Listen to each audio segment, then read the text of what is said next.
And then, All right. thank you, that's great. I can remind you to do that, exactly. Thank you, yep. So, and then after I do some introductions, Liz Moran from Anchor QEA is going to talk over the 9-element process and sort of the framework for the plan itself. And then Tony Elenardo from Ramble is going to talk over the results of the modeling. So some of you said that you rewatched the first public meeting, which was in the summer of 2022 to prepare for this meeting. Thank you, that was perfect. That's a great thing to do. At that meeting, we kind of stepped through the whole process, some of the details of the watershed model and the in-lake model. And Liz is going to go over some of that tonight. And Tony's really going to dive into the details of the modeling, which is kind of what makes the 9-element plan a little different. It makes it it's sort of its own type of plan, that data-driven approach. Then we're going to talk a little bit about the plan implementation phase, how, who's already doing things in the watershed. There's a lot going on in this watershed. And then what are we looking for in the future? Then we'll take your questions, and then we have a very short sort of like get your input exercise, and then that'll be it. So yeah, that's great. So we'll go to the next slide and we'll talk about who is who. The project team, we've got the town of Skaneateles. Again, thank you to the town for the town of Skaneateles essentially hosts the funding. They applied for the grant through the Department of State to fund this project. So the town of Skaneateles is deeply involved with this. I'm with the Central New York Regional Planning and Development Board, and here tonight also is Lauren Darcy, who's a senior planner with the Regional Planning Board. At the New York State Department of State, Kate Black is our coastal resources specialist. She's guiding us through the Department of State side of the process. And actually here tonight, we have the two reps from Department of Environmental Conservation, Amy Klinkhammer and Karen Hansen. So it's great to have those guys here tonight. And before you go on, I'm going to interrupt you once. Yes. And we have our Onondaga County. Yes, thank you. Julie Allen here. Julie, thank you very much for coming. I'm on his board too. That's right. Yeah. And Courtney Alexander from the Skaneateles Sample. Yeah, great. Anybody else that I'm missing? Yeah. Oh, yeah, we have it. Oh, Rich Abbott. Yes, thank you. Yep. Oh, there he is. All right. Not for me. So this project really wouldn't go anywhere without the support of a lot of local stakeholders. We have a watershed advisory committee. You see 23. Oh, actually, Lauren, can you jump ahead one? 23 different organizations, some municipalities. It's a team effort. The watershed advisory committee is really providing a lot of the input, guiding the process. So this is a ground up type process. That is to say, it's coming from the ground up. It is not a set of rules and regulations being imposed from above. The ideas that you're going to hear discussed tonight that were developed as modeling scenarios, those came from the Watershed Advisory Committee, and we batted ideas around over the course of a series of meetings. The recommendations that we'll talk about later came from Watershed Advisory Committee members largely. So, we wouldn't be anywhere without the Watershed Advisory Committee, and I can't thank everyone who's participated in that process enough. It's been 2 years of meetings almost. So, big thank you to the WAC members. What's our next slide? Let's find out. Also, tonight we have members of the modeling team, supported by the New York State Office of General Services. But tonight we have 2 representatives of Ramble. We have, as I said, Tony Leonardo and Jasmine James. Liz Moran from Anchor QEA. Not here tonight physically, but maybe on Zoom. We have Dave Matthews from the Upstate Freshwater Institute, who's really developed the in-lake model, and Chelsea Bowles from Limnotech, who has developed the watershed model. So there's a lot of expertise going into this modeling effort. There are a lot of very smart people, who are perfecting the modeling that kind of undergirds this whole process. All right, what's our next? What do we have next? Okay, so the next, yes, exactly. Why are we doing a 9-element plan? The process is a little bit different, but it is a planning. It's a traditional planning process, sort of with the addition of the modeling. So it's it's important to stress that this is a non-regulatory process. This is not going to result in, we're not, pushing out rules and regulations. We're not talking about any sticks involved. This is all carrots. We're talking about what incentives can be offered, what programs and policies can be developed among watershed partners to improve and maintain the lake's quality. And as I say, it's developed by the stakeholders. Again, I can't emphasize enough the role of the Watershed Advisory Committee in kind of putting everything together.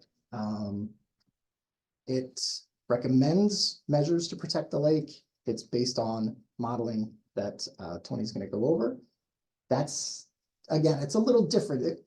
The idea here is to try to really quantify what is going into the lake and how that can be controlled using best management practices that can be employed across the entire watershed. It's worth saying DEC, if and when DEC approves this plan, it opens the door to additional funding. So that's a really powerful incentive for kind of getting through this process and having a plan that we're all happy with.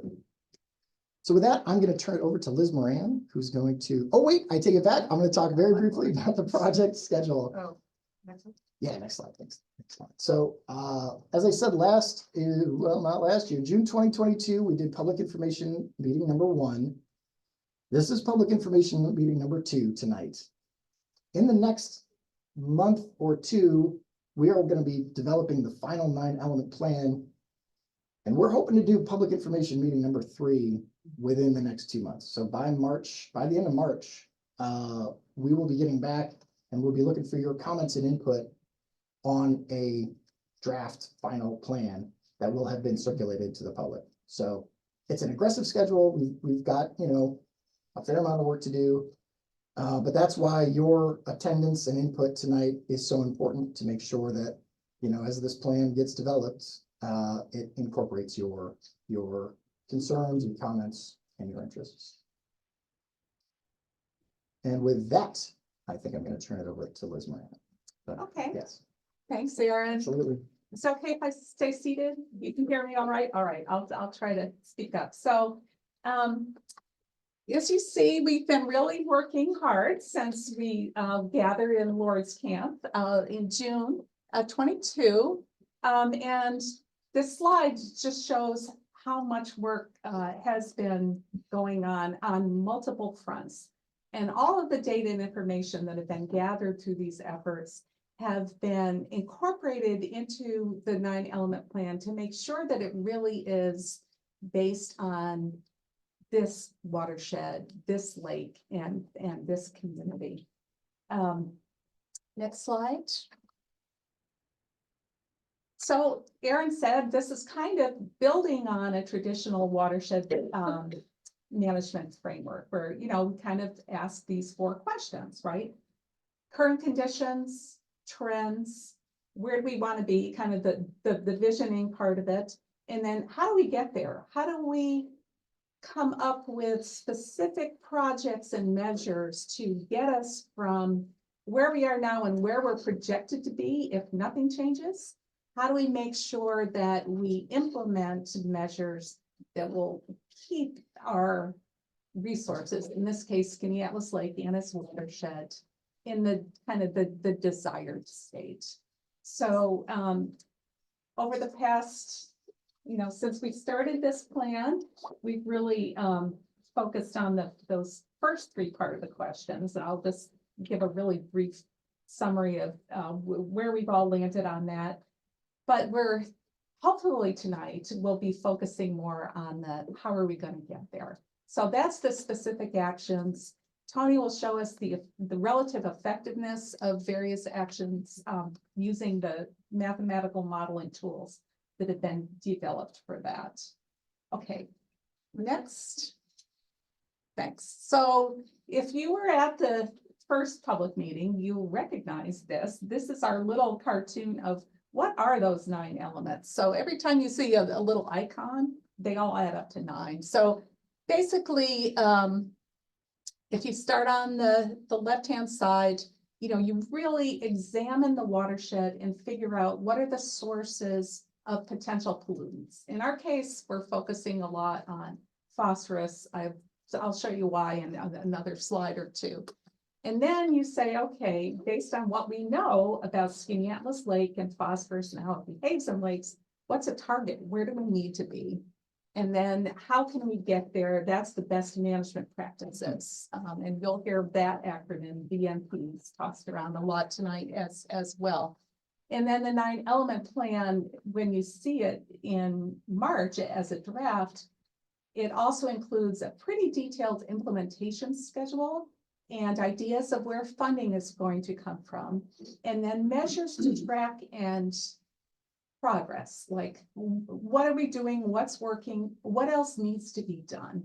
And you'll see in this graphic, everywhere that there's a little red line around the box, that's where we're really using our quantitative mathematical modeling tools to help us develop that. So, next slide. So where are we, this is the where are we now part of this, the 4-step question, right? So we know that Skaneateles Lake really has excellent water quality, right? The state classifies the lake as class AA, which means that it's suitable for as a public water supply, high quality habitat. We know that Skaneateles is unique in being an unfiltered water supply. And limnologists, people like me who, think about lakes, we classify lakes on a continuum of their productivity, which relates to their concentration of nutrients and then the response variable to that, how much algae and plants are growing in the lake fed by those nutrients. So the scale is oligotrophic, which is pretty low, very high water quality, lots of dissolved oxygen, good habitat, clear waters. Mesotrophic, somewhere in the middle, and then eutrophic is where you have higher concentrations of both nutrients and the algae and plants. And you'll see there's 3 Finger Lakes pictured up there, and it turns out that those 3, Skaneateles is in the, I think you have to click once. I don't know how to get rid of the. Oh, it doesn't matter. Oh, see, got it. Okay. So Skaneateles is the oligotrophic one. Okay. And that means that, as we said, phosphorus and chlorophyll are very low. So go ahead and click. Next slide. So in addition to the water quality, another measure of that helps us know, that where are we now question is the availability of data and information, not only in the lake and the lake water quality, but what's going on in the watershed and who are the partners and what partnerships and programs are already in place. And you can see from this slide here that it is just a wealth of partners who have come together to protect and focus on Skaneateles Lake. Okay, next slide. So this is a slide that shows the DEC CSLAP data set. CSLAP stands for Citizens Statewide Lake Assessment Program. The value of this program is that it has a standard monitoring and analysis protocol. So we have CSLAP data for all 11 Finger Lakes. There's about 150 other lakes. Maybe there's over 160 total, I think, lakes in CSLAP at the moment participate. But that helps us really mean that you can track one lake over time, and you can also look what's happening across lakes and among different groups of lakes. So it's a super valuable data set. Now this plot here that I'm showing, it's a box and whiskers plot, which isn't that typical to look at, but the point is, I know. you don't know how to get that down? No, I don't. Okay. You can't minimize. If you. So anyway, this is Skaneateles over here. And you can see that the concentration of phosphorus in Skaneateles is far lower than the other 11 Finger Lakes. These are arrayed because you can't see the thing. They're raised from west. This is Kinesis over here, to East Otisco. But the point is that Skaneateles is really low, and then if you look at the Finger Lakes compared to all the rest of the non-Finger Lakes states in New York that participate in CSLAC, it's low compared to, it's low. So it's a very high quality lake, and it meets that oligotrophic nature. So next slide. Oh, that was the slide showing us where we are, and this is our line for showing that Skaneateles mean phosphorus is well below. Okay, go ahead. Next slide. Okay, so then what does the future hold for Skaneateles and all of our lakes? Well, we know there's some environmental drivers happening. Obviously, we have climate change. You know, we see warmer conditions, we see periods of intense rainstorms, sometimes interspersed with periods of drought. So it's, you know, it's affecting the way water flows across the landscape. Of course, the lake water is warming, and that everything grows faster as the water warms. Development is always a factor, even here in central New York, and it could be an increasing one as we see more influx of new residents and new businesses. And then the third bullet we have up here is invasive species, because there's also a lot of ecological impacts and water quality impacts related to invasive species. So we know that there are these kind of external drivers going on. So when we ask about what does the future hold, we can look not only at Skaneateles, but again, across the Finger Lakes, communities and watershed groups are embarking on developing watershed plans and watershed 9 element plans. So we have a lot of kind of knowledge base accumulating. And Frank Moses is going to show some slides later to talk about some of the collaborative projects going on. So next slide should be the vision thing, as we say. There you are. So as part of the work that we have been doing, we refined a vision statement for Skaneateles Lake, which you can read. And you see that it really captures. It's a little hard to read in the back. You know, I'm gonna tilt this. Maybe just the lights up. It's the glare of the lights. It's the glare of the lights. Okay, maybe we can. If somebody wants to read turn it off out loud. those lights. It's not. Is that, A little bit is that better. a little other one? Okay. Oh, thanks. I bet that'll make it easier. Thank you for mentioning that. So basically, this is a very long vision statement because there's a lot to say about what people would like to be able to, you know, we ask the prompting question, you know, you move away for 20 years, you come back, what do you want to see in Skaneateles Lake and its watershed? So we see this kind of mix of what we call ecosystem services. So the factors that contribute to our human well-being, as well as supporting the diverse community of native plants and animals. So that, you know, gives us some direction, and that also helps us figure out, again, for the 9 element plan, what do we need to track and measure to see if we are on course. Okay, next. So that vision goal, or that vision statement, is pretty abstract. But for the 9 element plan, like I said, part of that process is to translate that into things that can be measured and tracked. So from the input that we got from the Watershed Advisory Committee and at our earlier meetings, we came up with a series of goals, and they're kind of placed into bins here.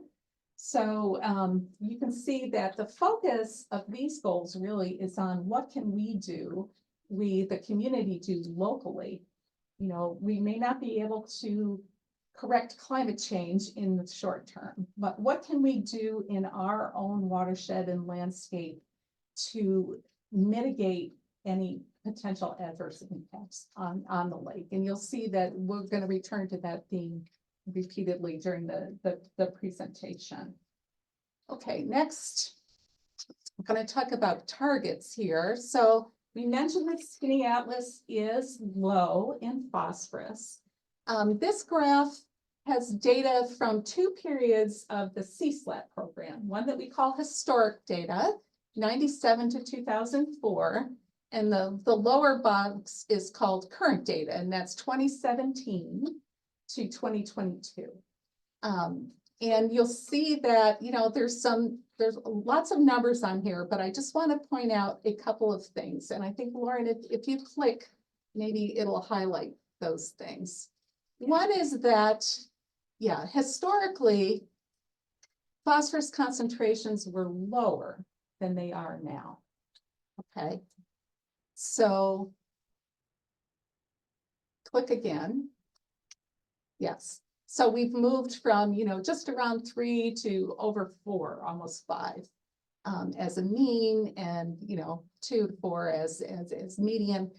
Again, the value of this data set is it's taken during comparable periods. You know, it's 8 samples, it's, you know, June through September, it's the upper waters. So it gives us that kind of baseline comparison. So you also, the other thing I want you to notice, aside from it tends to be creeping up, is there's a lot of variability from year to year. And to help that, you know, some years are wet, some years are dry. You know, sometimes the samplers go out and there's just been a big rainstorm, so they may have more phosphorus in their water sample than another monitoring period. But that's why we look at 3-year rolling averages. So when we talk about targets of, you know, how do we measure change and improvement in the lake, we try to look at this 3-year rolling average to even out some of those impacts of meteorology. Okay, click. We have the same kind of plot for chlorophyll, and I'll just point out the same 2 things. One is that it's creeping up compared to the historical data set, and 2 is that there's a lot of year-to-year variability. So this is consistent. You know, we think of phosphorus as the control variable and chlorophyll as the response. That makes sense. So, okay, click. So this is how we decided to define the targets. The targets then are going to be part of the 9-element plan, where we will be evaluating scenarios as to their effectiveness in setting targets. And the targets that we have chosen really reflect this perception that Skaneateles Lake is very high water quality. This is not a restoration plan. This is a protection plan. So the theme is to hold the line, right? And that line we have looked at is the 3-year rolling average for both chlorophyll and phosphorus. So when Tony shows his graphs of evaluating scenarios, they will be evaluated based on their effectiveness to meet these targets. And now I get to turn the presentation over to Tony. So go ahead. Thanks, Liz. Okay, so there's 2 basic models here that were used as a part of this program. There's a model for the watershed and a model for the lake. So the watershed model is this thing called the Soil and Water Assessment Tool, or a SWAT model, and the in-lake model is this called C=W2. I'll give a little bit of summary on these, but in essence, so that's the basic structure of this program. Those are these 2 separate models, and there's a lot of work that goes on not only to build these models, but also get them to kind of talk to each other in a way that we can look at the system holistically. And we want to look at the system holistically so we can understand answers to these questions in support of developing the plan. So understanding where nutrients are coming from that contribute to the lake. What are some of the best management practices that would help to manage these nutrients? A lot of that's already great work that's ongoing already. again, Aaron kind of reflected this a little bit in his remarks. What does the future hold for the lake? So we'll be looking at some climate change scenarios, and then of course, what might we need to do to offset the impacts of climate change. Okay, next slide. So as I mentioned, there are these two models that were set up to evaluate the lake and its watershed. The soil and water assessment tool. What that's basically doing is these are both computer models, but they're very much so built on reality. Okay, so the soil and water assessment tool that incorporates all these different, as we call them, data layers. These are layers that reflect the land cover, the soils, the topography. These are all real data for the Skaneateles Lake watershed. And we also bring in a ton of local knowledge on agricultural practices within the watershed. So those are reflected as well. We got Mark and his team provided us a lot of great information to make sure that that watershed model is as reflective of current conditions as we can make it within the constraints of that modeling framework. And then the same goes for the in-lake model there. And what you're seeing there is that all these different little slices there on the right-hand side of the screen, that's essentially how the model is structured. It's these different compartments within the lake, and within each compartment of the lake, there's all the different lake processes going on, and it comes together holistically to reflect overall lake conditions. As with the watershed model, a ton of work goes into compiling historical data and understanding really what's going on with the lake, so again that the model is as accurate as it can be given the data that we have. Okay, next slide. So on that note, both the watershed and the in-lake models are that work is governed by a formal document called the Quality Assurance Project Plan, and those plans lay out rigorous steps that need to be taken to build the model and verify that they're reflecting reality. Okay, that's the calibration process. So what you're seeing on the screen right now, these are just some example calibration plots for the lake model. And so the blue lines there, those are the model, the actual predictions that come out of the model.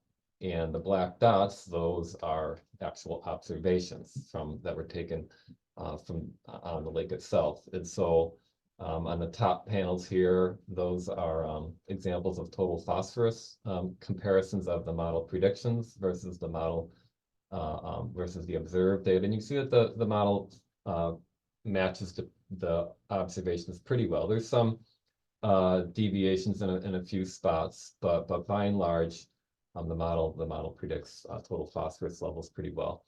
And the same goes for chlorophyll A. If you look on the two bottom panels, again the blue lines for the model prediction fit pretty well to the variability of chlorophyll A, and this gives us a level of confidence that okay, you know, the model is sufficiently reflecting reality within the lake, and thereby we can use it as a tool to evaluate management scenarios. Okay, next slide. And the same goes for the watershed. So again, just like with the lake, as I mentioned, the watershed modeling work is governed by this quality assurance plan that dictates, you know, what standards we need to meet to consider it to be an acceptable model. So here's just an example of where the watershed model is making a prediction of stream flow in Grout Brook, and that's portrayed here by the blue line on the graph. You can see the graph is of stream flow, and then the red points, these are actual observations from the USGS gauge on Grout Brook. And again, you can see there's a pretty good agreement. There's a few situations here under those very peak flows where the model doesn't quite achieve those peak flows that were observed, but that's part of the calibration process, where if we try and set up the model to capture those peak flows really well, then we're likely to overestimate all the base flow or all the typical flow conditions. So there's a give and take and kind of a fitting process here that we go through to find the best possible configuration of the model so that that reflects reality across the range of conditions as best as we can make it. Right, so that's kind of what goes on behind the scenes just to get everything set up. So we'll go to the next slide. And then once we have everything set up and we feel good about it, then we can start to use the model to first get an understanding of what's going on in the watershed. So what you're seeing on the screen here, these are model estimated amounts of total phosphorus loading to Skaneateles Lake, and this is showing just the percentages of where the phosphorus is coming from. So as you know, Skaneateles Lake watershed is a mosaic of agriculture and other land covers. You know, to see agriculture as the main total phosphorus source isn't a huge surprise. But one of the important things, two important things that are related that I want to mention about this is that while agriculture is a significant portion of the overall total phosphorus loading to the lake, it is the lowest percentage when we look across all the nearby Finger Lakes watersheds. So we look at compared to Owasco, Seneca, Keuka, and others, they're typically in the 80 to 90% range. So Skaneateles is a little bit lower here, 69%. And also interestingly, if you compare the proportion of total phosphorus loading to the amount of agricultural land, Skaneateles also has the lowest total phosphorus percentage here when you compare it and when you take into account the amount of agricultural land in the landscape. So it's a relatively tight system, in other words, so it's less leaky, as it were, from a phosphorus perspective. So could you speak up a little louder? I'm sorry. Yeah, I'll try and slow down a little bit too. Yeah. Would you like me to go over that again too? What, excuse me? No. You're good? Okay, all right. I'll be louder and I'll try. Thank you. Got it. Okay. The next slide. So what you're seeing here on the screen now, this is a map now, a heat map, as we call it, of total phosphorus loading to Skaneateles Lake across the entire watershed. And the variations in color just portray more or less phosphorus loading to Skaneateles Lake. So as you can see, there is some variability, right? You've got, like, in the northwest corner of the watershed, for example, relatively high rates of loading versus some lower rates, particularly Bear Swamp and in the southwest portion.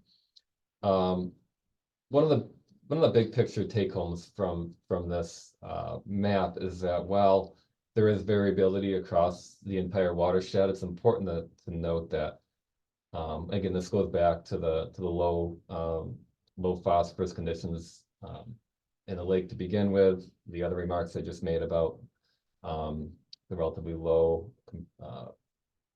contribution of agriculture, for example, to the loading to the lake. In general, these loading rates are low. Okay, so if you compare to some literature values, for example, higher rates of total phosphorus loading might be like 1 pound to 1.5 pounds per acre per year. All right, and if you look at the legend here in the figure, you'll see that really the highest rates that we're seeing is in that 0.5 to 0.6 pounds per acre per year. Okay, so in general, again, the loading rates are low. So as we start to think about management actions and where to target those actions across the watershed, there's a little bit of nuance here. On the one hand, the heat map speaks to, okay, maybe there's some more opportunity in the northwest portion, but again, across the watershed as a whole, the rates are relatively low. And really, at the end of the day, again, the lake really isn't going to care where the nutrients are coming from. They really should be taking every opportunity to, again, maintain the low rates that are already being contributed to the lake. Yes. Are you measuring the phosphorus from stream data? Yes. So takes in the lake from stream data? So absolutely. So that's part of what is called for in that quality assurance plan that I had mentioned. So I had only highlighted the flow part of the calibration, but the second and third step to these watershed model calibrations typically involve sediment data and phosphorus data. Sorry, I just did skip over that. Any other questions while we're stopping for a second? Okay, all right. Okay, we'll go to the next slide. Okay, so that was just sort of a quick look at current conditions, and now one of the other values of the modeling, as has been mentioned, is we can start to use the models to look forward and test out the impacts of varying management practices. Okay, we'll just go to the next slide. And so there's several slides here that just give you a sense of what each of these 5 different scenarios that we've evaluated, and then kind of a 6 that puts them all together. So I'll just kind of highlight some of the high points, and then we'll look at the results. So this scenario 1, as we call it, is future conditions. And I should also mention too that these scenarios, as Aaron I think mentioned before, were built around input from the Watershed Advisory Committee. So scenario 1, future conditions. This is where we wanted to get a handle on, okay, over the foreseeable future, given what we understand climate change is going to do to temperature and precipitation conditions within the watershed, namely expected approximately 3° Fahrenheit increase in temperatures, 10% increase in precipitation. What does that look like for phosphorus loading? And then also considering the potential for future development within the watershed too. So we looked at a few different data sources here and landed on this notion of about 600 acres converted to developed land over the next 30 years. Okay, so this scenario 1 includes again these temperature and precipitation changes, and then the land cover conversion of about 600 acres. And we'll be interested in looking at those impacts ultimately on the lake conditions. We'll see that shortly. Okay, next slide.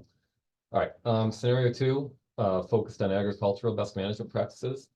And again, these the parameters of this scenario was built with a lot of feedback from the Soil and Water Conservation District. So this scenario comprises again 100% adoption of manure injection technology on corn silage fields, a doubling basically of cover crops, and then an increase in precision agriculture to realize a 10% decrease in phosphorus applications throughout the watershed on ag lands.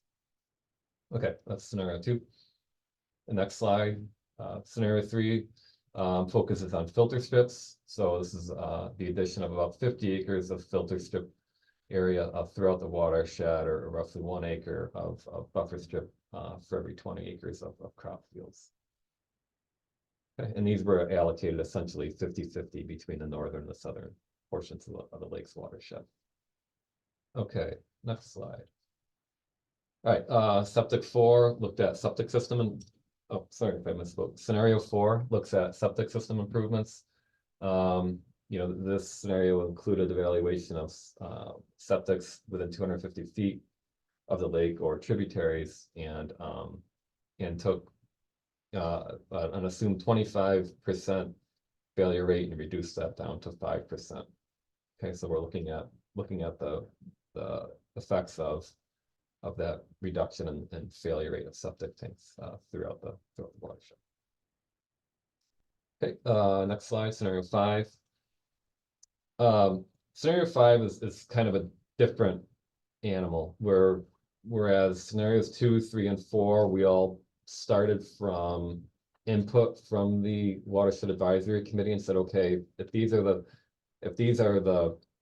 the actions that are envisioned, here is going to be the result for the watershed and for the lake.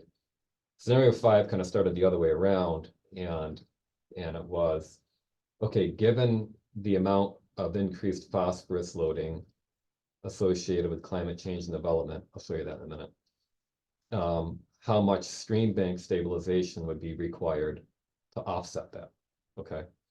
And so through a lot of time spent looking at different literature sources, the answer to that is about a little over 3 miles. So this is again a scenario evaluation that took place outside of the modeling, but that was to answer an important question that again that the advisory committee had as it relates to the the marginal benefits of additional stream bank stabilization. It's a tremendous amount of stabilization. Okay, next slide. You can jump, yeah, so, and then, scenario 6, as, the super scenario, as it's called. This is a combination of scenarios 1, 2, 3, and 4, okay, so this gives you kind of the big picture. If all the scenarios were implemented, what would be the ultimate impact on the lake?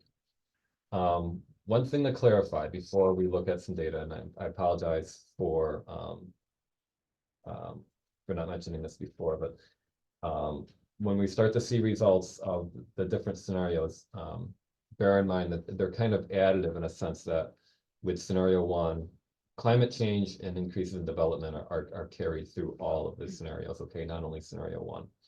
All right, so I'll try and illustrate that. You just had a question, from somebody that's online. Thank What you. is, can you define a filter strip? Sure. So filter strips are essentially, these are areas that are left to go fallow between the edge of field and a water body where they're no longer plowed or subject to fertilizer applications and allowed to grow up into native or naturalized sort of vegetation that can better facilitate water percolating into the ground rather than running off into the water body. They vary in width, depending on a few different things. Typically, these are 50 to 100 feet wide. Okay. Yeah. Yeah. Those are my questions. Who's online? Thank you for. Is there more that we're not There might seeing? be. I'm seeing it Okay, great. through here, yeah. I just have my cheat sheet in front of me here, so I don't necessarily see the questions come up. Okay, so we can go to the next slide. So here's a nice figure that just starts to put together all the different scenarios. And so what you're looking at here, this is a bar chart of modeled lake conditions. Okay, we're not looking at the watershed here, we're looking at the lake now. And what you have along the x-axis or the horizontal line on the bottom, we can't see it on that screen. No, sorry, Okay. I can't figure out. So I'll kind of get up here. So you can kind of see it here.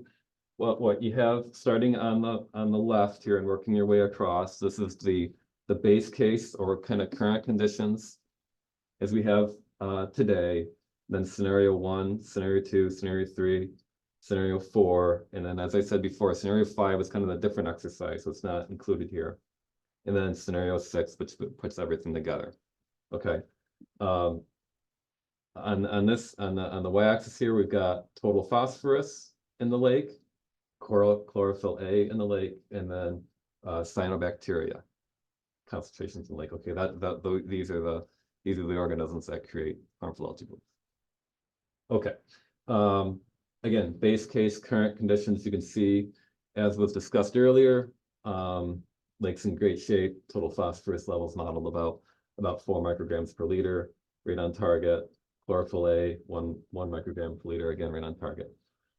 Scenario 1, okay, that was climate change and development. And you can see just the increases in temperature and precipitation and development caused about a 6% increase in total phosphorus loading, 9% increase in chlorophyll A, and then a tremendous 85% increase in the concentration of cyanobacteria. What's going on there and why the cyanobacteria response is so disproportionate to everything else is that cyanobacteria are very sensitive to temperature. All right, so as temperature increases, that's where you see that tremendous increase in the concentration of cyanobacteria. All right. So again, that context of climate change and development is carried through all these other scenarios too, okay? So as you're looking at, the marginal benefit of these different scenarios, that is having taken into account the effect of climate change and development. Okay, yeah, question in And the back. it's climate change over the next 22 years, if I'm reading that correctly. So this is 22 years out. This is what we would expect. Yes, thank you. Okay. So Tony, one more question. So Yes. you just explained the 85% jump in cyanobacteria. Is that due to a longer growing season, or is it due to a higher intensity of when there are blooms? That's a great question. It's more so a rate of just higher temperature, faster growth rate of populations. Thanks. Okay, any other questions? There's a Good question, questions. there's a question online that's not totally related to this chart, but should a ditch or creek that flows into the lake be terraced to filter soil contaminants from flowing directly into the lake? It should be terraced. Yeah, I think this kind of gets at some of the BMPs that we will talk about. Stabilized, they probably mean, yeah. Yeah, Seeded. so, I think the scenario 5 with that demonstrated is that the marginal benefit of stream bank stabilization, there can be, it's there, right? It's measurable. We've provided a number to it, but its impact for the lake is less than some of the other scenarios that are available. In large part, its impact is disproportionately low because of the form of phosphorus that we're talking about managing there. Okay, stream bank stabilization tends to be addressing sediment found, total phosphorus, whereas things like septics, we're talking about more soluble, more biologically reactive form of phosphorus.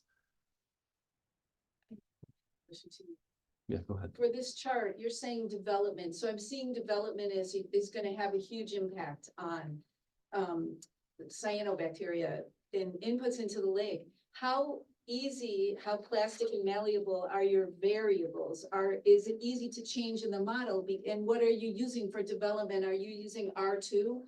When you have 20 houses on 60 acres, and it's all R2 and it ends up to be 40 acres of turf grass, as opposed to if you change that development factor and say, we want 20 houses, we have 60 acres, the 20 houses are gonna be on 15 acres, and we're gonna do riparian buffers and like, you know, how we should be clustering development and saving land forever wild and more trees. So how easy is it to change those variables in the model? Because if you tell me it's easy, I'm excited. If you tell me it's not easy, I'm like, well, what are we doing? What are we using for the variables?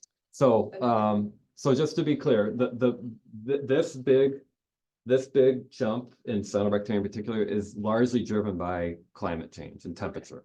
So, in fact, in some situations where there's, depending on the type of conversion, development actually, is less of an impact, particularly on like the total phosphorus. So, so I think it's in our, I think our modeler Chelsea is on. So if we need to get in the details here, she might be able to jump in too. But the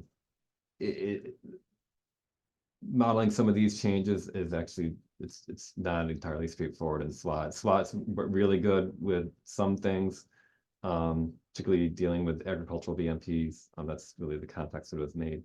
And but it struggles more when you start to get into these kind of land cover changes. Chelsea was pretty creative with how she was able to implement it, but it does have its challenges. But really the big picture here though, the big take home is that this is largely a temperature signature for scenario 1.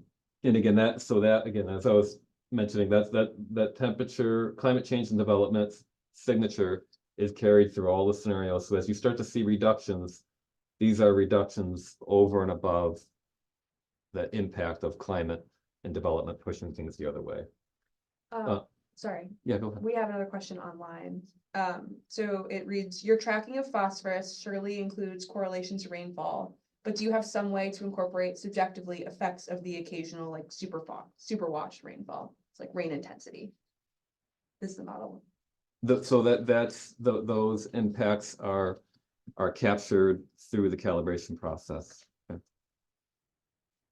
That's kind of what I was getting at before, where the, we try and calibrate to the full range of conditions within the data set of the model. Yeah, go ahead. The projections concerning development, is that pre-micron or post-micron announcement? That's a great question. One of the main things that we referred to was another DEC product that was called the Forest Futures Program that looked at landscape development, and that was pre-micron. But There are currently 3 studies going on right now. There's the city of Syracuse and Onondaga County. We have 2 separate studies, but we have the same consultant. And then there's a third, which is the state, Empire State Development's doing theirs. It's their own separate. We have housing listening roundtables that we are doing through, at least at the county level. We were just in Marcellus. We had leaders from Skaneateles. We had leaders from everybody out here. We're rural. Our needs are different. Our village centers are there, and we're compiling data right now. Because it needs to be a bottom up, led by villages, led by towns. We're not gonna tell you, you just need to look at your zoning, and we need to work together. That should be compiled. One's in Albany, a lady comes from Rochester. There's several more listening tours going on. There's several more opportunities. And that should be done, I think, April or May. And then we go from there, but it's moving fast. It's all in good consideration, and a message is to everybody all over the county. Figure out what you want, not just our county, Cuyahoga County, Cortland County, CMY regional planning, this is what we do, if anybody's on the board. Look at your zoning, figure out what you want, because we're not gonna force stuff on it, you know what I mean? So just so you know, it's all coming together, but. Yeah. And again, I'll just kind of repeat again, I think that the development was certainly of interest. That's why it's included in the model. I think in this scenario 1, it was the impact of it was far outweighed by the impact of climate. All right. As you look across the scenarios, you can see there is some little some modest benefits here as we move across the screen here. So scenario 1 again is where kind of status, if we just kept status quo going forward to climate development. Scenario 2, this was agricultural BMPs. You can see there's a small decrease, about 3% in chlorophyll A, 2% reduction in total phosphorus. So there's a modest impact of the agricultural BMPs that were envisioned. And as you look across the screen, you kind of get a general sense. We actually start to get into a negative situation or a reduction relative to status quo if once we start to look at particularly the residential inputs through septics. And then again, if you add them all together, kind of do an all the above situation here, here's where we can really start to see a sizable decline over and above the impacts of climate change, with 9% reduction in total phosphorus and chlorophyll A.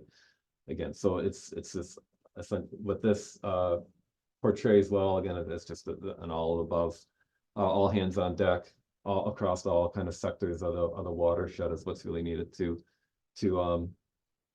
start to offset the impacts of climate and development on total phosphorus and chlorophyll A.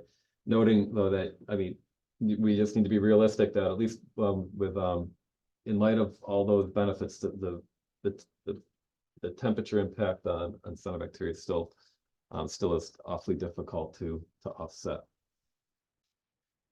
Okay. Yep, next slide. Okay, so just some takeaways here. I think these have already been mentioned. Again, I think Aaron and Liz have both kind of mentioned this theme of holding the line. Okay, the lake's water quality is great right now, and through this kind of all the above thinking around, hey, it's going to take really actions across all sectors to hold the line. Those are two kind of related key takeaways here. Okay, we just need to be realistic about the potential increases in temperature on how cyanobacteria levels And again, while we showed that heat map with some differing levels of phosphorus loading across the watershed, at the end of the day, when they're focusing on the lake doesn't particularly care where the phosphorus is coming from. It just matters that the reductions are happening. And so I think, we're encouraging the group to think about, or, to think about a watershed-wide approach here to identifying and capitalizing on opportunities for improvements on nutrient management. And again, lastly, this notion of hydrologic resilience that, there is of course concern. I think it was just mentioned here a few minutes ago about, increased precipitation events and these actions relating to making the watershed act more like a sponge will not only have nutrient reduction benefits, but also benefits for just managing these significant precipitation events. All right, so I think there was a question. There are two more questions. Go ahead. So the first question is, can shoreline buffers that shade the near shore and shallow areas help offset temperature increases? It's a good question. I mean, I think that there might be some localized benefits. There's a variety of localized benefits to that. The reality is that this is a big lake, and so it's,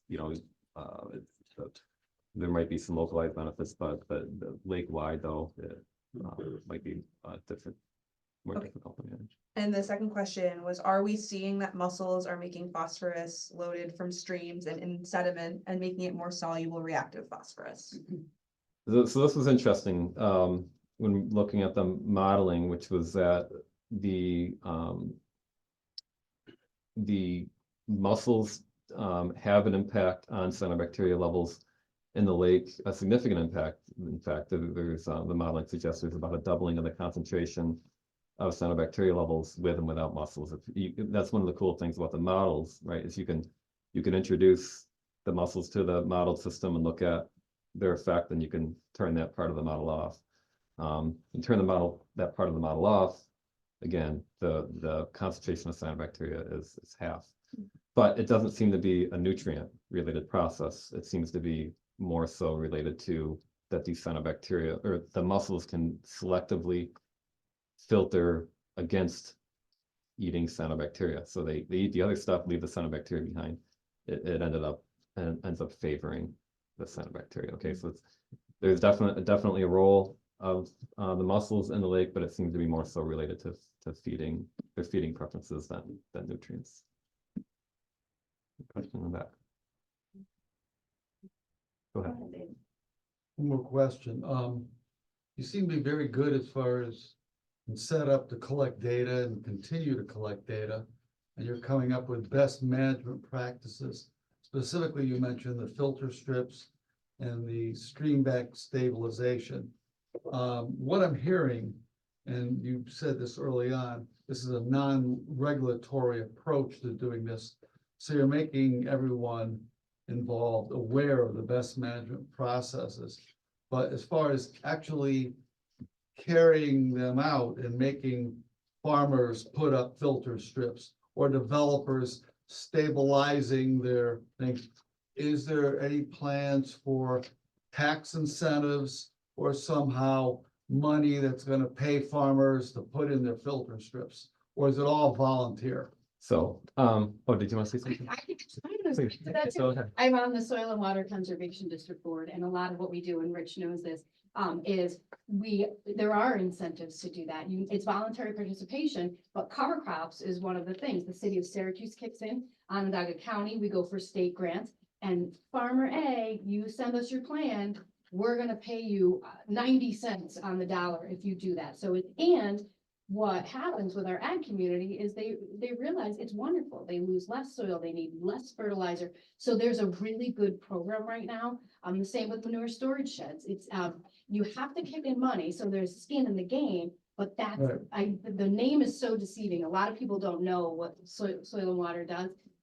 My eyes are open having been on that board. And So, yeah. I'll add to that also that we have such a great participation rate in Skaneateles from our farmers. That's why we don't have more phosphorus in our lake than some of the other areas, because our farmers have been doing this for years, and that's why our lake has such a low level compared to other lakes, because we have a really great buy-in with the larger farms around the lake. And if I can selfishly, from the seat I sit in, this to me, and we're doing one, on a Tisco Lake as well. It's almost like what we're told by the state, we hear this, you know, this governor, that one, and to my DEC friends, we collaborate. We've got this big pot of money. This, I want to say, in the political world, is almost check the box, and it's proof of collaboration.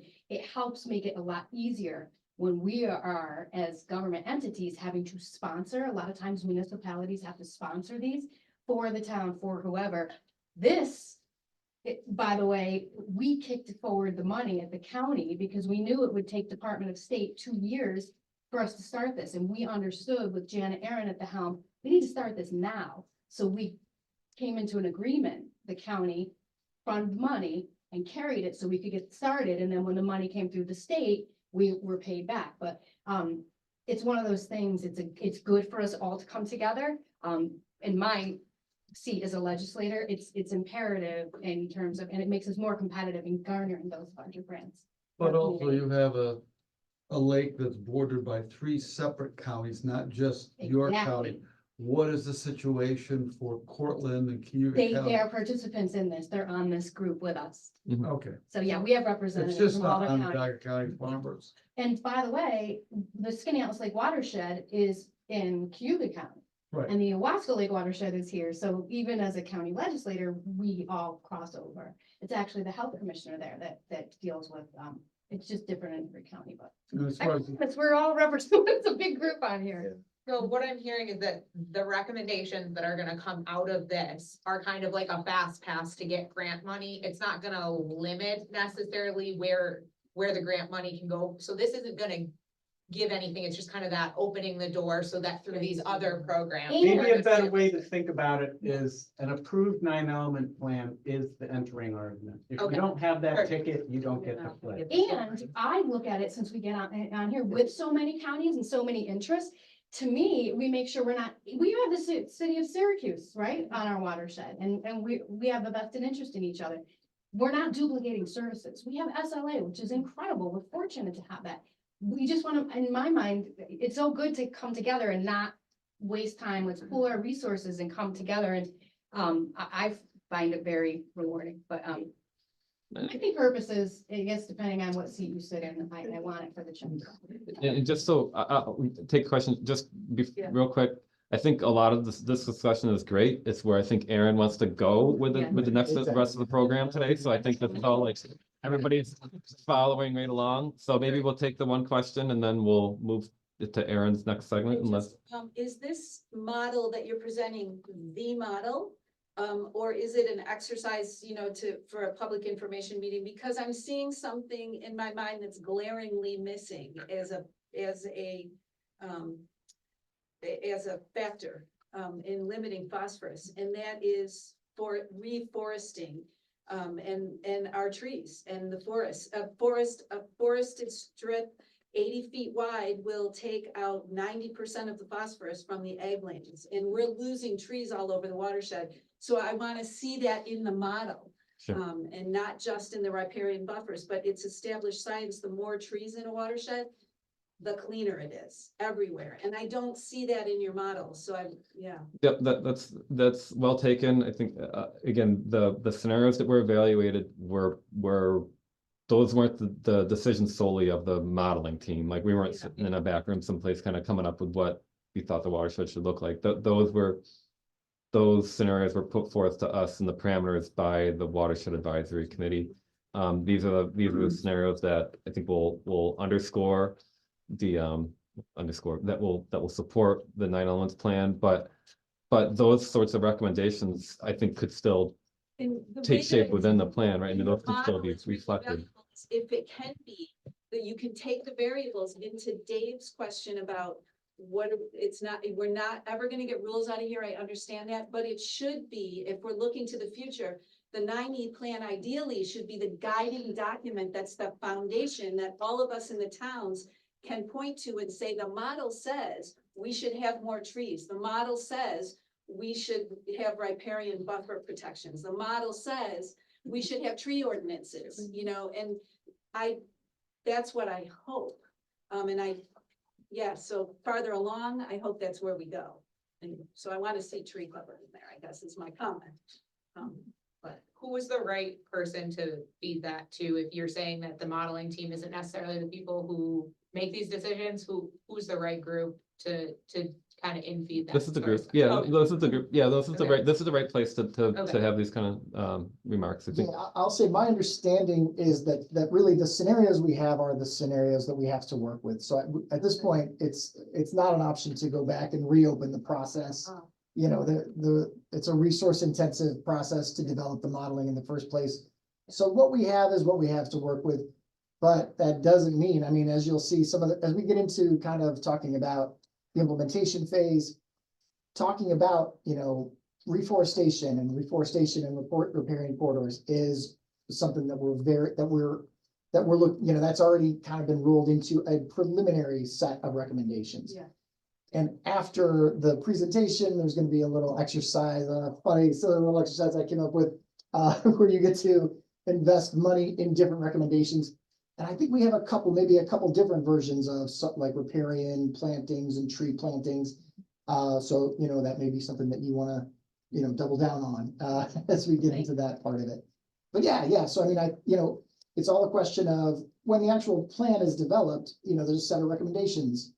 What's the priority level assigned to some of these ideas? And I think your input is one of the factors that's gonna help us figure out how to prioritize these ideas. So that's great. Maybe Aaron before, Liz, I don't want to mean to put you in the spot, but just, you know, do you have any other responses that you just heard all the questions and everything? Anything else to add to the questions or you think? No, I think that this was a really good beginning of the discussion. You know, I think people have a good understanding of the phosphorus and how we need to hold the line. Okay. But, you know, Tony, if you We'll don't be there mind, for a I'll while. add really quickly too, going off of that second bullet of all of the above. I know we modeled 5 scenarios, but it's gonna be really important too, and this kind of connects into this interactive session that we'll go into, is in addition to those BMPs that we've already modeled, we're gonna have a nice table of all the different recommendations, different BMPs that maybe we couldn't use in the model, but we're still gonna recommend that are done. You know, the more practices that you can implement, the better. As we've seen, you know, you guys have already been doing that for years and years, so to continue that, there's some things that we can't model, but we know makes a difference. And I'll just follow up with this group, you know, it's not over once the plan is done. We're looking at ways of how do we implement it? You know, how do we move forward? How do we measure things after time with what we are doing and things like that? So this is obviously just the beginning stage, but it's our plan as the group to, you know, keep it going after the plan is finished. Yeah, absolutely, right, and that, are we segueing into the? I think so. implementation? Yeah, Yeah, I think fantastic. Just segue right into the implementation phase. So, from here, sort of the pivot that we have to make over the next few months, is first of all, to get the plan, completed and approved. That's a very critical milestone in the whole process. From there, we pivot from the planning phase to an implementation phase. And the strategy right now that we have is to take the existing watershed advisory committee, as I said, great group. Everybody's been participating, been extremely helpful. Take that group, essentially turn it into an implementation committee and move forward, track the great BMPs and projects and policies that are being, you know, adopted and developed across the whole watershed. Track that, you know, on an annual basis. Essentially, we'll have a recommendation table coming out of this plan. We can use that table to kind of, you know, track progress over time. And, you know, meet every 3 months or so, touch base, talk about what everybody's doing, make sure everybody, you know, there's some coordination and some integrated, you know, discussions across all of the entities that are doing so many great things in the watershed. Yeah, and an annual summary. So, and then my office, the CNY RPDB, we're signed up to continue to spearhead the process going forward. But, you know, I mean, the truth is, you know, it's not like we really have to, it's not really like pulling teeth to get people to do things, as Julie was saying, you know, the Soil and Water Conservation District is extremely active. The Cornell Cooperative Extension is doing a great job with public education. The city of Syracuse is on the case 24/7 to, you know, enforce the watershed rules and regulations. So there's a lot of activity. It's more a question of kind of, you know, getting everybody together and kind of documenting progress as we go forward. And if we go to the next slide, we'll talk about adaptive management. And that's kind of what I'm not sure who was just saying it, but the concept is, you know, we've got a plan. We have the ability to start to design projects and policies and everything to offset the impacts of climate change that we see coming. Start to design those projects and implement them in the watershed, and then monitor water quality going forward. That gets back to the CSLAT program that's already in place from DEC, doing a great job of monitoring, you know, in-lake conditions at 2 different stations in the lake. Also, you know, I want to talk about over time, we're gonna have to do some tributary monitoring, and that's an expensive proposition, but you know, we got to line up the funding and get that going on some kind of cyclical basis. So we have a base of data there. So do that monitoring and then evaluate conditions, see where we are relative to the base conditions that we've kind of laid out in this meeting tonight. And then, you know, depending on how things are going, adjust how we're reacting. So do we need to beef up that, you know, riparian planting? Do we have to talk about more trees? I know DEC wants to plant a zillion trees, and I'll tell you what, there's a guy in my office who has to plant like what, 15,000 trees? No, 10,000. 10,000 trees. It's incredible. So yeah, there's a lot of enthusiasm and interest around. I don't think he personally has to do it, but you know, there's a lot of interest and enthusiasm around you know, tree planting as a mitigation just in general. So let's go one more slide. We've got the schedule. We're going to just revisit that one more time and click through a couple times, because here we are tonight. As I said earlier, we're going to figure out hopefully a meeting in March. That's the schedule currently. And then we're hoping to have the final 9E approved by the end of March of this year. And then, as I say, move into the implementation phase. So speaking of implementation, on the line, we have Mark Berger from the Soil and Water Conservation District. We also have Frank Moses from the Skaneateles Lake Association. They both are prepared to just say a few words about their implementation. But I do want to take a beat and just see, do we have any questions? Or how are we doing? Okay, all right. Any questions in the audience? Everybody pretty good? Okay, all right. Well, with that, let's see if we can turn it over to Mark. Circulate the deck and the recording. Yes, we will be doing that. Lauren, Mark, are you able to talk? Yes, good evening. Fantastic. Hi, everybody. Sorry I couldn't join you in person. I had calling hours to be at, and so here we are. Thanks for letting me be online, Aaron. Oh.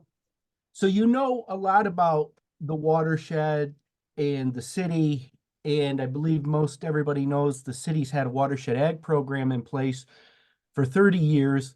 Actually, initial effort started back in the 1800s, but the real program that I manage today for the city started in 1994. And our goal has always been keep the soil on the land, the nutrients in the soil, and let's protect water quality. In the 30 years, there's been $20.3 million invested. The city has funded $14.2 million of that money. And we've essentially taken their money and we've leveraged it and secured another $6.1 million in grant funding. Every winter, my employees are minions writing grants, just turning them out one after the other. It's not uncommon to write 20 or 30 grants a year to help generate funding for these projects. We have 37 farms voluntarily participating in the ag program, and there's no arm twisting. It's all voluntary, and I have to emphasize that. That's around 88%, and that's a really good number for watershed participation. All the farms participate in an annual review process. That's actually going on right now when the farms have time to sit down and share their information with my staff member, Eric. They update fertilizer recommendations, talk about best management practices that need to be repaired, replaced, or brand new practices that need to be installed. I'm very proud. Every year, people come from all over the world to learn how the city of Syracuse and the Watershed Ag program work together to help protect water quality. Just last August, there were folks in from Africa, and they are doing or proposing a real neat project in their country. So they came here to learn how we do it, and they took some ideas home. And you are blessed in this watershed to have top producers. 2 years ago, the Greenfields won the New York State Aldo Leopold Conservation Award. And you've had two dairy farms, McMahon's Easy Acres in Cortland County and Twin Birch Dairy in Onondaga County, win the National Dairy Sustainability Award. And so these folks are going up against other farms and conservationists from all across the country. And I believe New York actually has the most recipients of the National Dairy Sustainability Award out of any country, any state in the country. So we're really proud of their accomplishments, and it's a real pleasure to work with these folks. Next slide, please. One of the biggest things that has been going on since 2016 is cover crops. And you see that on the corn ground that's harvested, and you see it on some of the soybean ground. And the majority of our farms are doing this conservation practice. And the slide on the left is the farms actually out drilling it in. The picture in the middle is what a cover crop looks like. It should really look like a nice, lush green lawn in the fall, so that when we have weather patterns like we just have been having, that those roots are in the ground to help hold that soil in place and keep those nutrients intact for the spring. And on the right, I'm fortunate to have an employee that just loves to be on the cutting edge of technology. And he is one of the first in the state of New York to have an active, aggressive cover crop program using drones. And this is our second year of using the drone. In some areas, we've had tremendous results. And in other areas, we've had ho-hum results. And so we're trying to figure out why the ho-hum results, so we can really use this as an additional tool, because the drone doesn't care if the soil's wet. All the drone needs is a day where it's not very windy and it's not pouring rain, and we can be putting on cover crops. Up in the graph, you will see the blue is the tracking of the cover crop acres since 2016. The orange is the other cover crops that the farmers plant that they don't get reimbursed for, and that is their wheat acres. And so you can see at a high, we're almost at 1,600 acres of traditional cover crops and wheat as a cover crop. And the big thing about cover crops, you're probably saying, geesh, why does that ebb and flow like it does? Cover crops are also very weather dependent, and you were all talking about that earlier. If we have a real cool, wet spring, the farms can't get on the ground as early to plant their crops, which means a later harvest. And then if the harvest season is cool and wet, then that delays or even stops the planting of cover crops for that year. So that's why you see some ebbs and flows in the cover crop acres. Next slide, please. We are blessed to have the resources of the city of Syracuse behind this Watershed Ag program for the last 30 years. In 2008, the city of Syracuse came to us and said, hey, we are seeing some really cool new technology out there. What if we bought a piece of that new cutting edge technology? There was a no-till drill, a no-till planter, and an airway. And we got that, let the farmers rent it for a very nominal fee, try it on their land, see what the results are, and hopefully they're going to try, or when it's time to upgrade their equipment, they go to this conservation line of equipment, and it worked. It's actually worked so good, the farmers have no-till planters. We had to sell the planter. It wasn't getting used anymore. All the farms had bought their own no-till planters and adopted that technology. The airway was working real good, and farms bought that or other new technology to incorporate their manure, at the time of application. The only thing we've kept is the no-till drill, and we're actually going to be buying our fourth one this year. That actually has gotten a lot of use, and this is a picture of our current drill. And this drill is so handy because it can get into tighter spots, some specialty areas where big 30-foot units can't get. So that's why this no-till drill is still very attractive. But kudos to the city for providing that funding and thinking outside of the box and helping our farmers be a couple steps ahead of other watersheds across the state. Next slide, please. Precision agriculture. This is certainly the future. Not every farm has adopted this. This is expensive, it's technical, and you have to be invested yourselves emotionally, physically, mentally to be able to purchase and use this technology, because it's a tremendous step. But the farms that are using it have used it for soil sampling, where they pull the soil sample every 3 years from the exact same location so they can get, excuse me, I'm going to sneeze, one moment.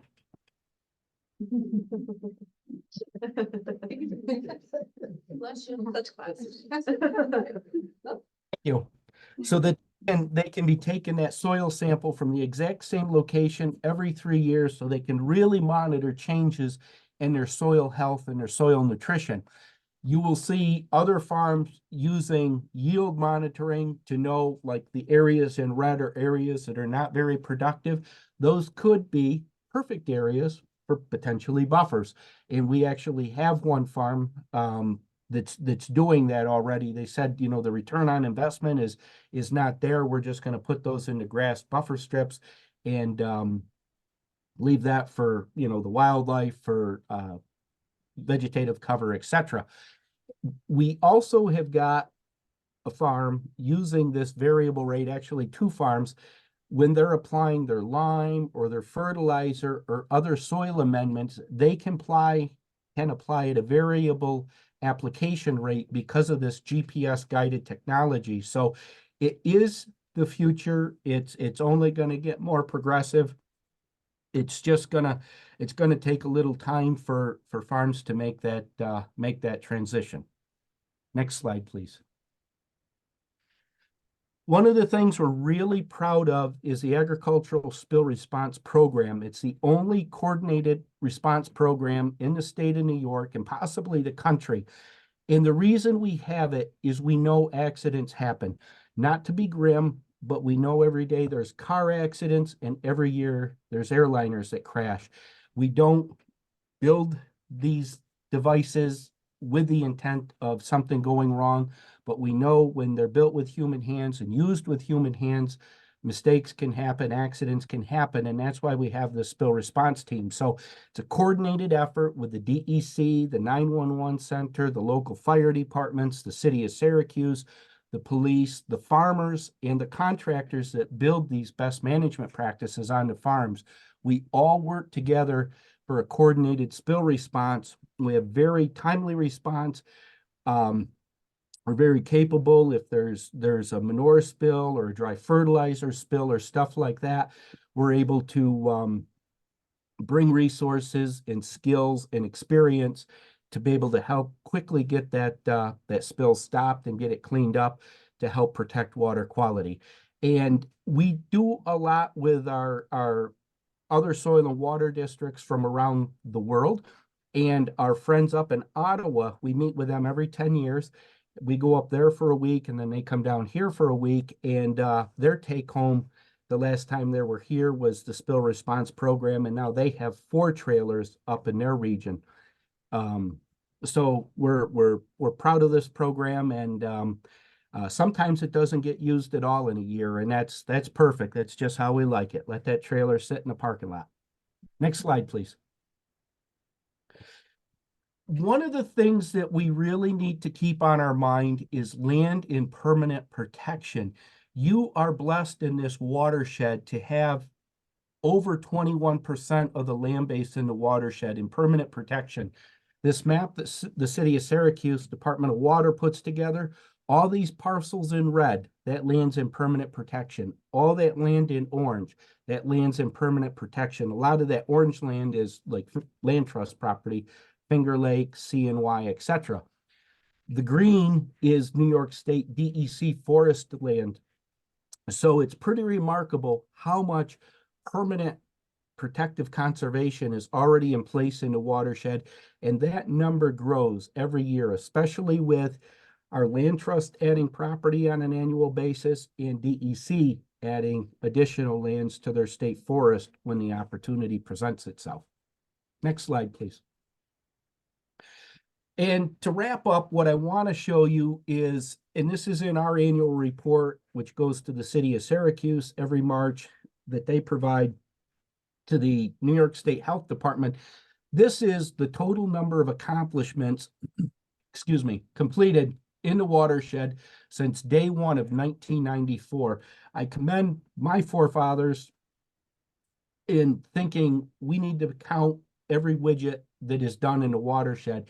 And you'll see some amazing metrics. 5.5 miles of diversions, 24 miles of fence to keep livestock out of streams and the lake and wetlands, 9.6 miles of grass and stone lined waterways, 1.7 miles of stream bank protection, and that number is going to go up quite a bit because of our projects in 2023. 60,000 tires recycled off the watershed land since 2019. So pretty amazing the accomplishments that our farmers put up on a voluntary basis year in and year out. And with that, I believe it's my very last slide. Mark, thank you very much. Do we have questions? Oh, yeah, yeah. Does anybody have questions for Mark? I'm good. Yeah. Great. Okay, Mark, thank you. That was terrific. Okay, now we're gonna hear just a little bit from Frank Moses. I believe, Frank, are you on the line? I am. How am I coming through? Is my audio okay? Perfect, yes. Great. There might be some noise in the background. Sorry I couldn't be with everybody, but life had different plans today. I was really hoping to be there in person. Thank you so much, Aaron, Liz, Tony, Chris Legg, Mark, all the team members, the DEC from the Watershed Advisory Committee. Mark, it was great to hear about the history and forefathers. I'm even thinking about, I sent you an article where I was really impressed with the city of Syracuse, even back in 1911, was reading a report from the mayor about programs that were moving barns out of stream courses. So this has been a long time legacy of caring for our lakes and caring for this precious lake as the rooftop garden lake that, you know, is the highest elevation in the Finger Lakes, helps that phosphorus, that low phosphorus, low nutrient. Also the size of the watershed, depending who you ask, but I think to the surface area of the water, you know, for every square foot of water, there's, you know, 4 square feet of 3 to 4 square feet of land. And so comparatively, I think Tony or someone showed that we have a lot of opportunity to move the needle in a good direction and try and reduce the threats that are going in the bad direction. And it's going to take all of us. So Aaron asked me to put a very brief slideshow. I see it's 7:32 already. I'm going to keep it to 5 minutes or less, which will be really good for me if you've heard me present or been in meetings. So without further ado, next slide. I wanted to give just a quick overview. Next slide, please. Thank you. And just going to highlight, if you want to hit the cursor one more time, it'll circle the other. Yep. So these are the two projects. I'm going to quickly just showcase some images. Dowling Creek, which is up, runs through the Skaneateles Country Club. This is part of that north section. If you look at the 4 major loaders to the lake, that actually SLA was part of the $60,000 to kickstart some matching funds for this. 9-element plan. The town of Skaneateles put in 18,000 as a $78,000 local match for the project to get going for this initial analysis.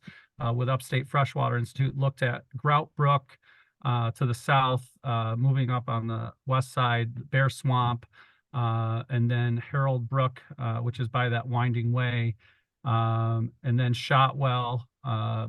And those are the four majors. And we've been looking at kind of the secondary streams. And if Dowling Creek and 1 Mile, if you combine them, we've seen some data showing some of the loading of nutrients. We worked with Syracuse University and Upstate Freshwater Institute through the years.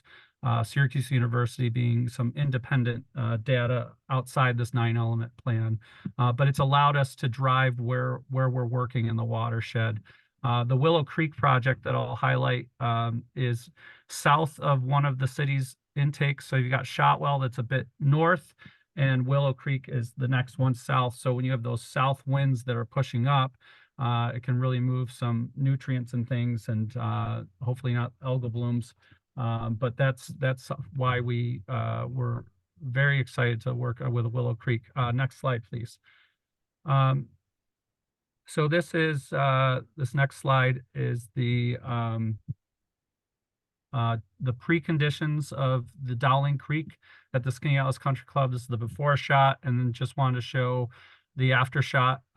Next slide. This is some of the folks we were working with, a little segment of some design that was conceptually and done by the U.S. Fish and Wildlife Service with some support later on by Anchor QEA. The Nature Conservancy was a part of looking at some of the conceptual parts, and then ESF helped with the planting design, and Skaneateles Country Club is the cost-sharing landowner that put in the majority of funds into this that SLA was able to subsidize through its legacy fund. Next slide, please. So this is an example. This is after or before the vegetation was planted. This is a lot of the seeding that was put in. But this is what's called the U.S. Fish and Wildlife Service characterizes as rock and roll. You can't see my cursor, but you can see the on the left picture, the logs that kind of they interchange. So you create this natural meander within an existing channel. And the whole point is to take the energy out of the stream. And in this right shot, you see that little white blob that indicates to the top, you see along the grass, the nutrients that can get slowed down. And the hope is that by slowing down and taking the energy out of the water, you give time for vegetation to be taking up those nutrients. I think Tony mentioned the sponginess of the watershed. So we're trying to take the energy out after these big storms and give opportunity for vegetation to be spongy and take up the nutrients. Next slide, please. So this is just a quick shot of the planting day we had. We can't do it alone. Partners are critical with this. I mentioned all of those. The Restoration Science Center from ESF helped pick out plants. There's Dr. Don Leopold, Neil Murphy, who's on our board, but former president, with the current president, Joni Mahoney, and Brandy Neveldine with Dana Hall, who's the chair of our improvement project committee, overseeing these projects. Next slide, please. So I think that's it for Dowling Creek. Just wanted to showcase that we're moving along, implementing projects, working with folks. This is just to show again where Willow Creek is real quick. So one more click and then next slide. So we'll move over to Willow Creek onto the east side of the lake. This is a precondition down at before it hits the state road going under culverts, kind of planes out.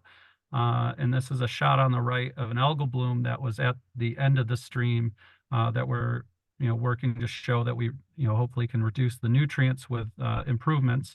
And I'll show, this was a program for looking at the upper parts of Willow Creek and the lower parts as well. So we'll start with the upper part up on Coon Hill. Next slide, please.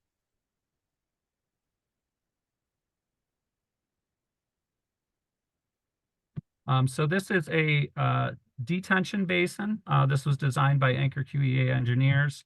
And another cost sharing program. This was on Brillo Excavation. I'll mention that because they did some good in-kind construction and the digging and excavating and worked the designs into the land.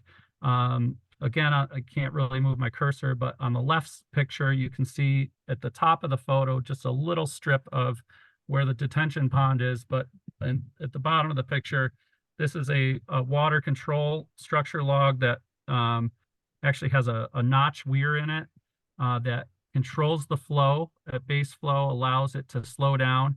And then that other log helps in diverting high flow. And when that high flow goes, it goes into a bypass channel into those detention ponds, where it then will filter through into another wetland area before coming back into Willow Creek. So the difference between a retention pond is where the water's held permanently. A detention will help store the water in high flow situations, allow it to percolate and filter through the ground, absorb nutrients, see these lovely cattails, and reduce nutrients from going down to the lake. Next slide, please.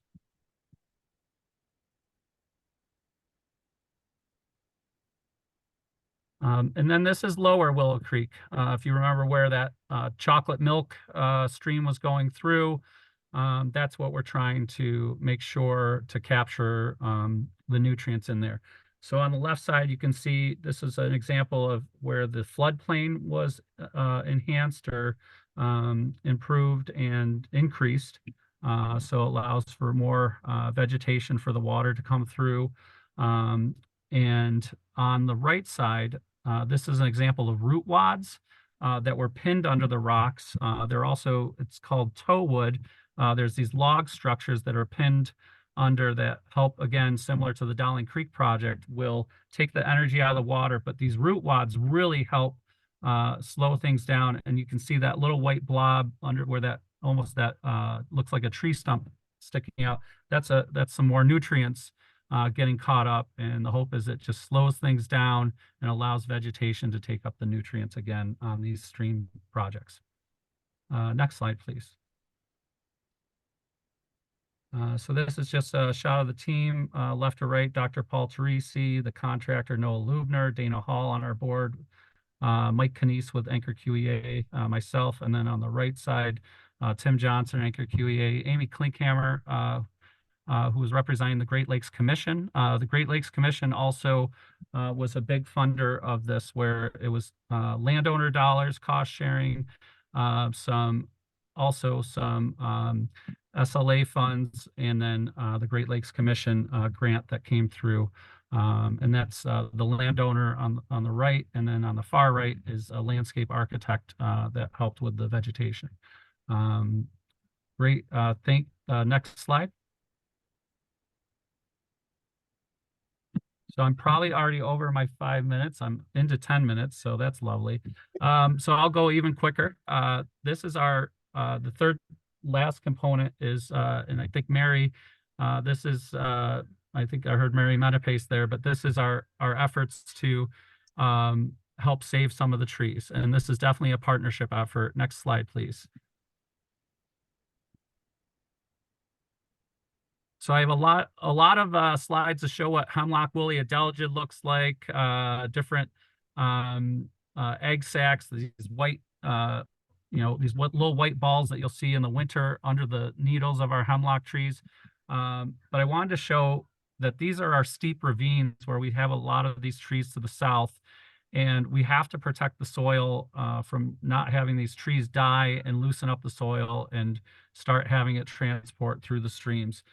So we invested over the past couple of years $50,000 to go to these priority areas, but also working with other partners, but mainly looking at working with private landowners in these key steep ravine areas to protect our hemlocks as well.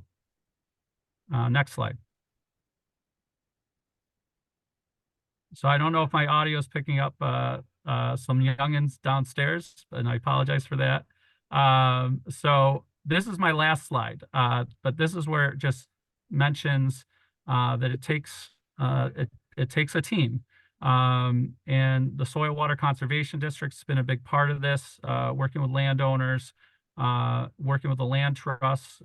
This over 3,000 hemlock trees protected. This is as of September 28th and does not include the efforts of the land trust. This is just a combination of the Lake Association, the trees protected by Onondaga County Soil and Water, and the DEC up around Bear Swamp. And I think that's it. I just wanted to showcase just a real, this is a McCarthy photo, but wanted to showcase that it just a few of the projects, and a lot of the research goes into this. I will put up in the chat, my email and a bit more that goes into depth of our investments into this through our legacy fund special report, showcasing our past 5 years of over, close to $850,000 in investment just for the legacy fund, and our next 5 years of protection that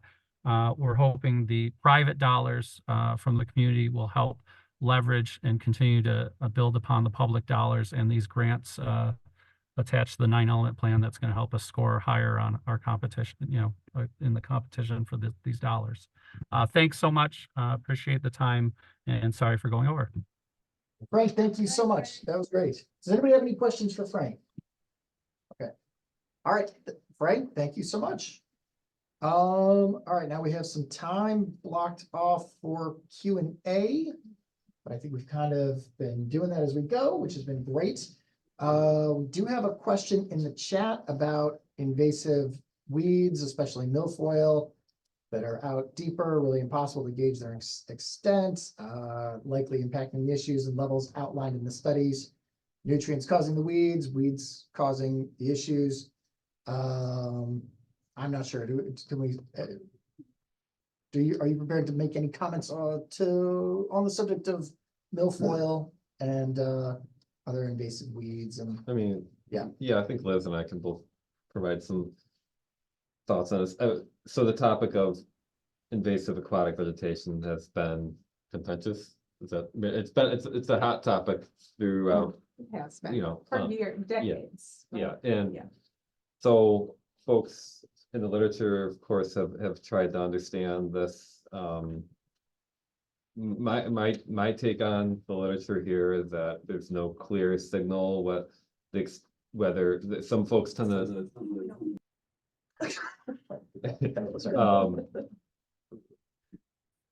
kind of look at aquatic vegetation as just a nutrient pump of sorts, or that they're mining some nutrients from the sediment and introducing new sediments to the water column, versus the other perspective is a lot of times aquatic vegetation is drawing their nutrients from the water column itself. So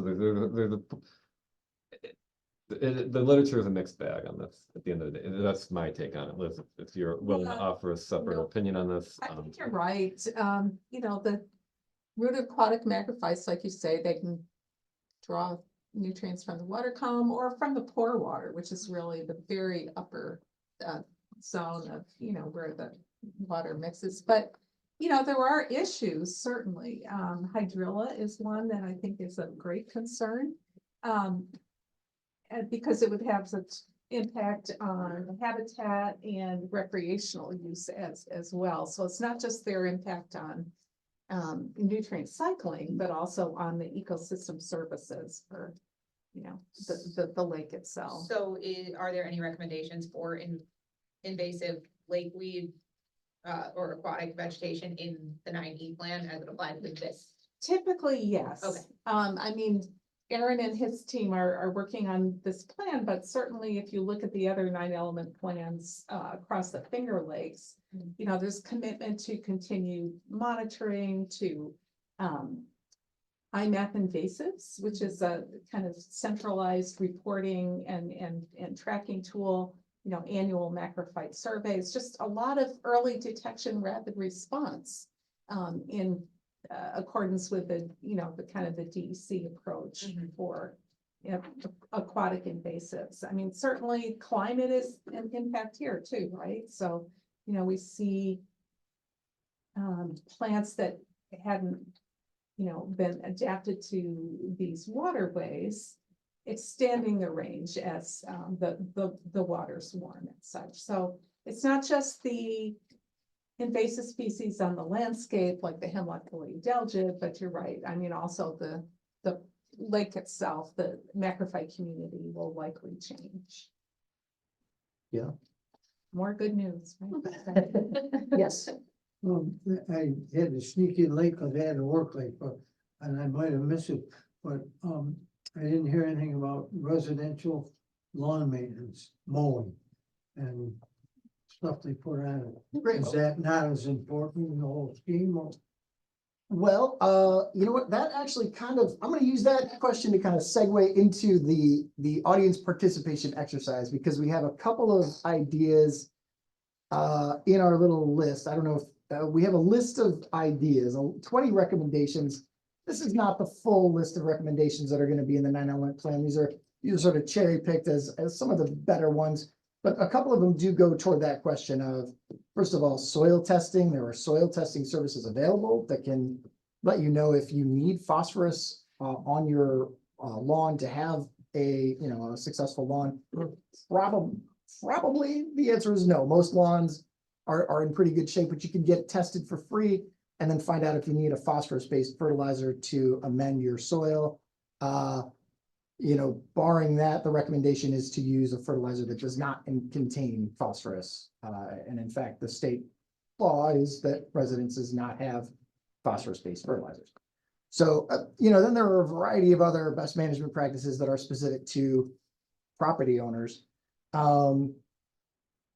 If there are no other questions, I'm going to go ahead. Thank you all so much for your patience. I'm going to give you each, brace yourselves, $1,000. And Lauren is putting an exercise into the chat, and I think we can stop recording the meeting now.